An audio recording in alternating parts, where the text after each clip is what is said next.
With Aeneas having got himself out of Troy, he now starts on his wandering adventures. We obviously know this well from Odysseus' tales of books 9 through 12 of the Odyssey. Virgil's are quite different, and for us to focus on those differences is really pays off great dividends. First of all, as we said when we were talking about the rationalizing impulse that Virgil brings to his myths, these stories are all mappable. These are specifically located on real geographical places that we can point to. Let's start off with this place, Troy. We know exactly where that is. The legendary place of it helped guide where we should look, so there was a location on a map back then about what Troy is all about. The first place they go and stop after their escape from the burning of Troy is this place called Thrace. Thrace up in northern part of the area of the great extent of Greece. It's well known for being a little bit wild and strange in Greek custom. And the first adventure that they have leads them to a rather spooky scene at Thrace, which is right near Troy. Aeneas locates the body of Polydorus. You'll recall, or you'll recall from the reading that the suggestion is talked about where Polydorus comes from. He was Priam's son, who was entrusted to the king of Thrace during the Trojan War with a hefty ransom. Well, after Troy fell, the king just decided to go ahead and take the ransom and kill the kid. So poor Polydorus is there under awful circumstances, buried in the ground. And he starts spouting up oracles. Oracles that come from the dead, so-called necromancy, are things that are well known, but very understood to be very spooky in ancient Rome. It's not a normal way of getting oracles. When they hear this, that it's time for them to move on, this is not a good place to get their city started, Aeneas and the boys hop on the ship and off they go. The next place they go is Delos. Now Delos is well known as a famous place for Apollo's oracle. It's not, though, quite as Greek, embedded in Greekness, as Delphi is. Let me just clarify that. Delphi has a very rich tradition. Delos has one too. Both of them are anchored in the Greek past. Delphi's, though, is more central. Delos is by no means peripheral, but I don't think that Virgil could have quite had his hero go find out the truth of what he needed to find at Delphi. That would have been too Greek, too connected with what we know the Greeks to have expected. So instead we go to Delos, again a very famous and well-respected Greek place, an oracular shrine, but not the main one of Apollo, which in long tradition turns out to be Delphi. We know Delos, of course, from our Homeric hymn to Apollo. So the oracle there tells them that they should seek where the Trojans first came from. The idea is that there is some early ancestral land out there where Troy needs to be reestablished. Now the story that Delos tells makes this new home that Aeneas is seeking actually an earlier home, a primal home. It just so happens in the story such as Virgil tells it that actually, it's not just that the Romans come from the Trojans. Actually, yeah, the Romans come from the Trojans, but the Trojans originally came from the Romans. Virgil's giving us a story in which the ancestral home of Troy is actually Rome. So it has the role of being originary, the actual originary spot of this whole race. So when Delos says, go find your background, he's saying Virgil's saying through that message that what's happening here is a refounding of an originary kingdom, Rome is. From Delos, they head off to, thinking that they're looking for an ancient place that could have been the background of Troy, they head off to Crete. Makes sense. Crete was well known, as we've mentioned, mythologically as a very ancient place, and if we're looking for some ancestral home, it may well have been there. So they go and they start, and they get started.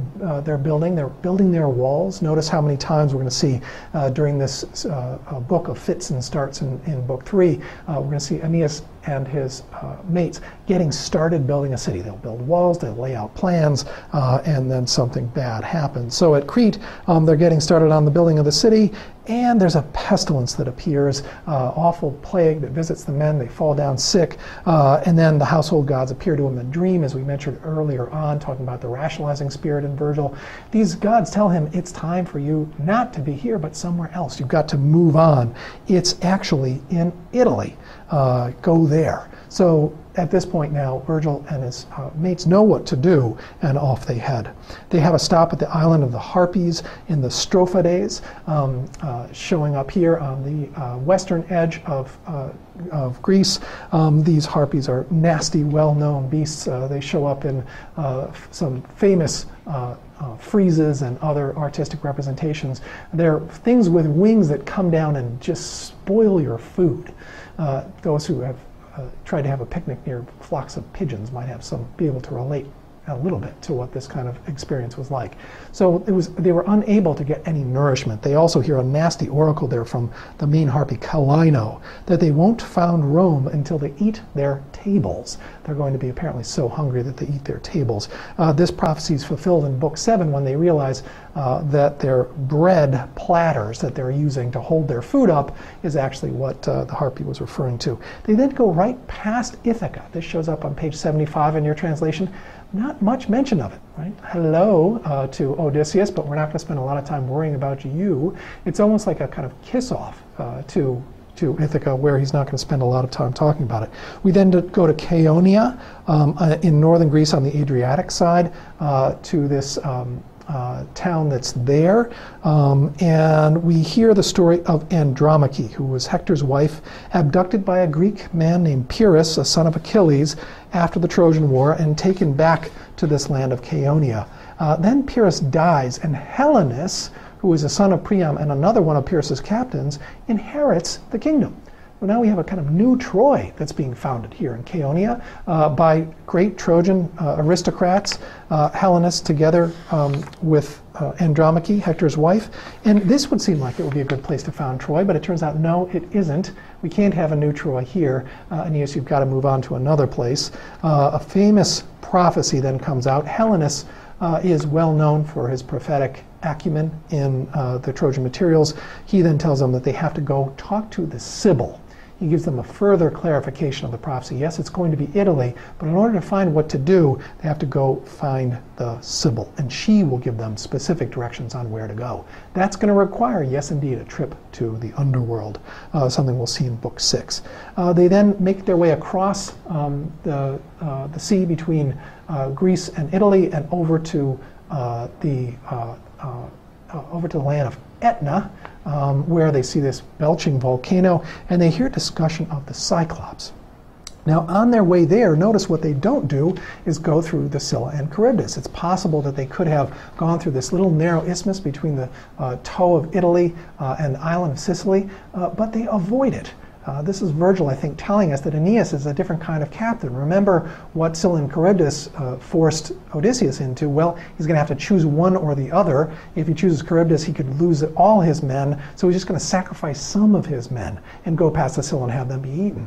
Well, Aeneas finds another way. Rather than try to go through there, let's go around the outside of Sicily. That outside path there, around the southern edge, moving his way westward that way. So he avoids altogether the tough choice that Odysseus found himself with. And it's the wisdom here and the respect for all of his peers, all of the men in his crew, that I think Virgil is making a strong point of pointing out to us. So we get to this land of Etna, and on that land we meet the Cyclops. We hear about him, and the way we get into the Cyclops' tale is, again, interestingly, from this figure Achaemenides.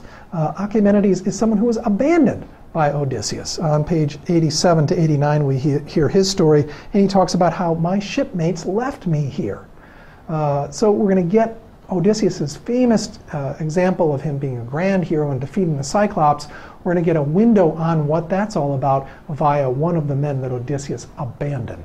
So what we're learning about Odysseus so far from the episode that we saw with Sinon, the abandoned man here, the sort of brush off to Ithaca, is that Odysseus is a conniving liar, and he's someone who doesn't get all his men home safe. So the different values that are emerging in this story are contrasted specifically with the kind of values we were used to seeing placed front and center in Homer's story. Different kind of hero here. We're going to focus on that in a coming lecture, but notice what's happening with the legend of Odysseus. He's being recast now in something that's fair enough, but a different kind of casting. He's a nasty liar and someone you can't trust. The Romans are not going to embrace that figure at all.